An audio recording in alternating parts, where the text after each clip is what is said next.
അസ്സലാമു അലൈക്കും വറഹ്മത്തുള്ളാഹി വബറകാതുഹു. ബിസ്മില്ലാഹിർ റഹ്മാനിർ റഹീം. SKIC ദമാം കമ്മിറ്റിയുടെ ഒരു തുള്ളി വെളിച്ചം എന്ന പ്രോഗ്രാമിലേക്ക് ഒരിക്കൽ കൂടി സ്വാഗതം. ജീവിതത്തിൽ നാം അനുഷ്ഠിക്കേണ്ട കാര്യങ്ങളിൽ പാലിക്കേണ്ട മര്യാദകളെക്കുറിച്ചാണ് നാം സംസാരിച്ചു കൊണ്ടിരിക്കുന്നത്. നമുക്ക് ഇന്ന് നിത്യജീവിതത്തിൽ നാം എല്ലാവരും നിർബന്ധമായും അറിഞ്ഞിരിക്കേണ്ട കുറച്ച് കാര്യങ്ങളാണ് ഞാൻ പറയാൻ പോകുന്നത്. അതായത് ബാത്റൂമിൽ പോകുമ്പോൾ നാം ശ്രദ്ധിക്കേണ്ട കാര്യങ്ങൾ. നമുക്കൊക്കെ അറിയാം, എങ്കിലും എന്ത് ചെയ്യാൻ പാടില്ല,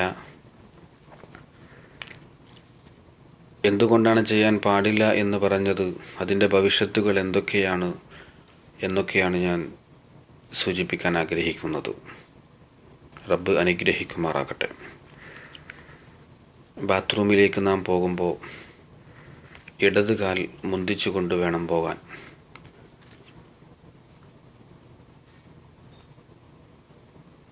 അതുപോലെ പാദരക്ഷ ധരിക്കുക, തലമറക്കുക എന്നീ കാര്യങ്ങൾ നാം സൂക്ഷിക്കണം. കൂട്ടത്തിൽ നാം മലമൂത്ര വിസർജനത്തിന് വേണ്ടി ഇരിക്കുന്ന സമയത്ത് ഭൂമിയോട് അടുക്കുന്നതിന് മുമ്പ് വസ്ത്രം മുകളിലേക്ക് ഉയർത്താൻ പാടില്ല. അത് നബി സല്ലല്ലാഹു അലൈഹി വസല്ലം തങ്ങൾ നിരോധിച്ചിട്ടുണ്ട്. പിന്നെ നാം ശ്രദ്ധിക്കേണ്ടത്, കിടക്കുന്ന സമയത്ത് ബിസ്മില്ലാഹി അല്ലാഹുമ്മ ഇന്നി അഊദു ബിക മിനൽ ഖുബുസി വൽ ഖബാഇസി,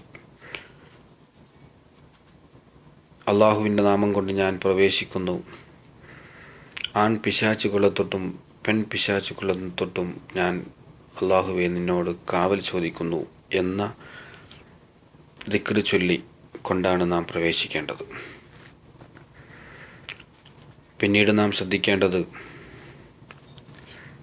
മലമൂത്ര വിസർജനം ചെയ്യുന്ന സമയത്ത് നമ്മിൽ പല ആളുകൾക്കുമുള്ള ഒരുപാട് ദുസ്വഭാവങ്ങളുണ്ട്. അതൊക്കെ നാം പാഠമാറ്റണം. ഒന്ന്, മൂത്രത്തിൽ തുപ്പൽ അല്ലെങ്കിൽ കാഷ്ടത്തിൽ തുപ്പൽ. അത് ഹബീബായ റസൂലുള്ളാഹി സ്വല്ലല്ലാഹു അലൈഹി വസല്ലം തങ്ങൾ നിരോധിച്ചിട്ടുണ്ട്. എന്താണ് അതുകൊണ്ടുള്ള ദോഷം? രക്തദൂഷ്യം അതിനാൽ പിടിപെടും. മാത്രമല്ല, പല്ലുകൾക്ക് മഞ്ഞ നിറം വരും. അതിൻ്റെ കാരണം ഈ മൂത്രത്തിലും കാഷ്ടത്തിലും തുപ്പുന്നത് കൊണ്ടാണെന്ന് നബി സല്ലല്ലാഹു അലൈഹി വസല്ലം തങ്ങൾ പഠിപ്പിക്കുന്നുണ്ട്. പിന്നെ നാം മൂക്കിൽ നിന്നും പിഴിയുന്ന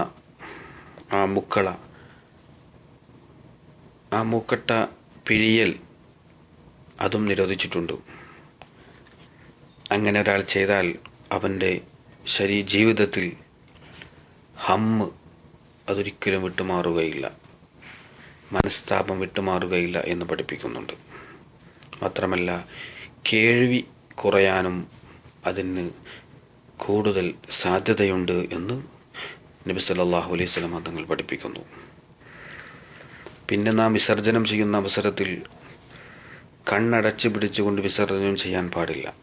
അതിനാൽ നിഫാഖ് വരും എന്ന് ഹബീബായ റസൂലുള്ളാഹി തങ്ങൾ പഠിപ്പിക്കുന്നുണ്ട് സല്ലല്ലാഹു അലൈഹി വസല്ലം. അതുപോലെ രണ്ട് കൈയും തലക്ക് കൊടുത്തുകൊണ്ട് ചില ആളുകളൊക്കെ ചെയ്യുന്നതാണ്. അങ്ങനെ ചെയ്യൽ ഇസ്ലാം നിരോധിച്ചിട്ടുണ്ട്. അതിനാലെ വെള്ളപ്പാണ്ട് രോഗം പിടിപെടാൻ സാധ്യത കൂടുതലാണ് എന്ന് നബി സല്ലല്ലാഹു അലൈഹി വസല്ലം തങ്ങൾ പഠിപ്പിക്കുന്നു. പിന്നീട് പഠിപ്പിക്കുന്നു, ഭിത്തിയിലേക്ക് ചാരി ഇരുന്നുകൊണ്ട് വിസർജനം ചെയ്യാൻ പാടില്ല. മൂത്രമൊഴിക്കുമ്പോഴും കാഷ്ടിക്കുമ്പോഴൊക്കെ സൈഡിലുള്ള ഭിത്തിയിലേക്ക് ചാരി ഇരുന്നു കൊണ്ട് ചെയ്താൽ രണ്ട് ആപത്തുകൾ അവന് വരുമെന്ന. ഒന്ന്, അവൻ്റെ മുഖപ്രസന്നത അത് നീങ്ങും. 2, അവൻ്റെ വയർ പെരുക്കത്താൽ വന്ന് വീർക്കും എന്ന് നബി സല്ലല്ലാഹു അലൈഹി വസല്ലം തങ്ങൾ പഠിപ്പിക്കുന്നുണ്ട്. പിന്നെ വിസർജനം ചെയ്യുന്ന അവസരത്തിൽ നാം ഒഴിവാക്കേണ്ട കുറേ കാര്യങ്ങളുണ്ട്. പല്ല് തേക്കൽ, ഗുഹ്യസ്ഥാനത്തേക്ക് നോക്കൽ, ഇതൊക്കെ ഇസ്ലാം നിരോധിച്ചിട്ടുണ്ട്. അത് നാം ചെയ്യരുത്. പിന്നെ സംസാരിക്കാൻ പാടില്ല എന്ന് അതിൻ്റെ ഒരു സുന്നത്തിൽ പറയുന്നുണ്ട്. 1400 വർഷങ്ങൾക്ക് മുമ്പ്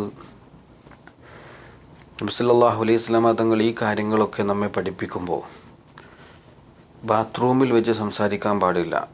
നമ്മുടെ ബുദ്ധി കൊണ്ട് നാം ചിന്തിക്കുമ്പോൾ നമുക്ക് മനസ്സിലാക്കാൻ സാധിക്കും, ബാത്റൂമിൽ ആരും കമ്പനിയായി പോവാറില്ല. പിന്നെ അന്ന് പറഞ്ഞതിൻ്റെ പ്രസക്തി ഇന്ന് നമുക്ക് ഒരിക്കലും സംശയമുണ്ടാവില്ല. കാരണം മൊബൈലുമായിട്ടാണ് ബാത്റൂമിലേക്ക് ആളുകൾ പോകുന്നത്. ഒരു വടിക്ക് 2 പക്ഷി എന്ന് പറഞ്ഞതുപോലെ കാര്യങ്ങൾ സാധിക്കുകയും ചെയ്യും. ഫോണിലൂടെ ഇങ്ങനെ സംസാരിച്ചു കൊണ്ടിരിക്കുക, അത് ഇസ്ലാം നിരോധിച്ചിട്ടുണ്ട്.